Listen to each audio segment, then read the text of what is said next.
فرمایا کہ کسی چیز کی عظمت اور بڑائی کو بیان کرنے کے لیے، قریب کی چیز کی طرف اشارہ کرنے کے لیے ایسا لفظ استعمال کر لیا جاتا ہے جو بعید اور دور کی چیز کی طرف اشارہ کرنے کے لیے وضع کیا گیا ہو۔ تو قرآن حکیم سے زیادہ عظمت والی اور بڑی کتاب اور دوسری کون سی ہو سکتی ہے؟ تو اللہ تعالیٰ نے لفظ ذالکہ یہاں استعمال کر کے اور نازل فرما کر قرآن کی عظمت اور اس کی بڑائی کی طرف اشارہ فرمایا ہے۔ ذالک الکتاب، کہ اگر کسی کو عظیم الشان اور سب سے بڑی کتاب دیکھنی ہو تو یہ ہے کتاب۔ اگر کتاب کہلانے کی مستحق ہے تو وہ قرآن کریم ہے جو ہر اعتبار سے جامع اور مکمل ہے۔ ایک عجیب روایت قاضی بیضاوی رحمۃ اللہ علیہ نے سورہ فاتحہ کی تفسیر کے اختتام پر چند روایات قاضی بیضاوی رحمۃ اللہ علیہ نے بیان فرمائی ہے۔ تکمیل قرآن کی جن مجالس میں مجھے حاضری کا شرف حاصل ہوتا ہے میں اکثر یہ روایت وہاں سنایا کرتا ہوں۔ آج بھی کبار علماء کی موجودگی میں وہ روایت دوبارہ سنانے کی جسارت کر رہا ہوں۔ قاضی بیضاوی نے وہ حدیث نقل کی، اس حدیث کے ناقل اور راوی سیدنا حضرت حذیفہ ابن یمان رضی اللہ تعالیٰ عنہ ہے۔ حضرت حذیفہ ابن یمان علماء بیٹھے جانتے ہیں کہ وہ واحد صحابی ہیں کہ جن کو اللہ کے رسول کے راستہ ہونے کا شرف حاصل ہے۔ اللہ کے نبی نے وہ باتیں جو اور دوسرے صحابہ کو نہیں بتلائیں، حتیٰ کہ منافقین کی فہرست اور منافقین کا معاملہ اور حضرات کے اسماء اور نام اگر حضور نے کسی کو بتلائے تو وہ صرف اور صرف ایک صحابی ہے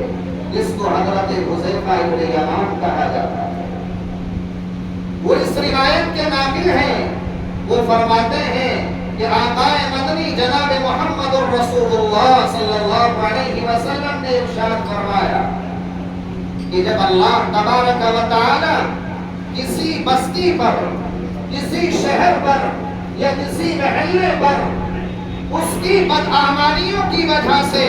ان کی خرافات کی وجہ سے اپنا عذاب نازل کرنا طے فرما لیتا ہے، تو اگر اس بستی کا کوئی فرد، اس بستی کا کوئی بچہ، اس بستی کا کوئی آدمی سورہ فاتحہ کی تلاوت کر لیتا ہے تو اللہ تبارک و تعالی اس بستی یا اس محلے یا اس شہر کے بچے اور ایک فرد کے ایک مرتبہ سورہ فاتحہ تلاوت کرنے کی برکت سے اللہ تعالیٰ اس بستی سے 40 سال تک کے لیے عذاب کو اٹھا لیتا ہے۔ حضرت حذیفہ ابن یمان کی یہ روایت قاضی بیضاوی نے بیضاوی شریف کے اندر نقل فرمائی۔ حضرات آپ اندازہ لگائیں کہ جن مدارس اور مکاتب کا رات اور دن اوڑھنا بچھونا اور مشغلہ ہی یہ ہے کہ جہاں قرآن کریم کو صبح و شام، رات اور دن، رات کی اندھیریوں میں، رات کو سونے سے پہلے اور صبح اٹھتے ہی اگر علماء کی، قرآن نظام اور علماء نظام اور اساتذہ کی آنکھیں اگر سونے سے پہلے دیکھ کر کسی کتاب کو سوتی ہے تو یہ قرآن کریم ہے، اور اٹھنے کے بعد اگر ان مکاتب میں کوئی کتاب دیکھی جانے والی ہے تو سب سے مقدم اور اہم کتاب قرآن مقدس ہے۔ تو جہاں رات اور دن قرآن کو پڑھا اور پڑھایا جاتا ہو، سنایا جاتا ہو، وہاں اللہ کی رحمتوں کے بچھاور ہونے کا آپ اپنے اندازہ نہیں کر سکتے۔ آخری بات، حضرت قاری صاحب تشریف لے آئے، مجمع بھی کثیر ہے اور حضرات کو بھی موقع مل رہا ہے۔ امام عاصم کوفی رحمۃ اللہ علیہ ان 7 قرآن میں سے ایک ہے جن کی قرآت کو پوری دنیا کے اندر پڑھا سنا جاتا ہے۔ امام عاصم فرماتے ہیں کہ میں ایک دن مسجد نبوی میں سویا ہوا تھا، آقا مدنی جناب محمد رسول اللہ صلی اللہ علیہ وسلم تشریف لائے اور آپ نے میرا نام لے کر پکارا اور یوں کہا کہ عاصم، تم نے اپنی زندگی کے 70 سال قرآن کریم کی تلاوت کے اندر گزار دی، ہمیں تم سے بڑی محبت ہے اور بڑا پیار ہے۔ یہ کہہ کر کے آقائے مدنی نے امام عاصم کے ہونٹوں کا بوسہ لے لیا اور پیار لے لیا۔ امام عاصم فرماتے ہیں کہ جب میں درسگاہ میں اس کے بعد جایا کرتا تھا تو شاگرد معلوم کیا کرتے تھے کہ حضرت خوشبو استعمال کرتے ہیں، ہمیں بھی اس خوشبو کا پتہ بتا دیجیے۔ ایک دن ایک شاگرد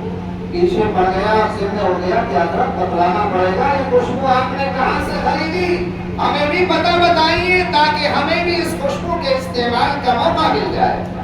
امام عاصم فرماتے مجھے بتلانا پڑا کہ میں نے کوئی خوشبو اس کو استعمال نہیں کرتا، میرے ساتھ یہ واقعہ پیش آیا تھا۔ اللہ کے نبی جناب محمد رسول اللہ صلی اللہ علیہ وسلم نے یہ کہہ کر میرے ہونٹوں کا پیار اور بوسہ لے لیا تھا کہ عاصم تم ہمارے کلام کو رات دن پڑھتے اور پڑھاتے ہو، اس وجہ سے ہمیں تم سے پیار اور محبت ہے۔ وہ دن ہے اور آج کی گھڑی ہے کہ اس دن سے میرے منہ سے یہ خوشبو مہکتی ہے، میں کوئی خوشبو استعمال نہیں کرتا۔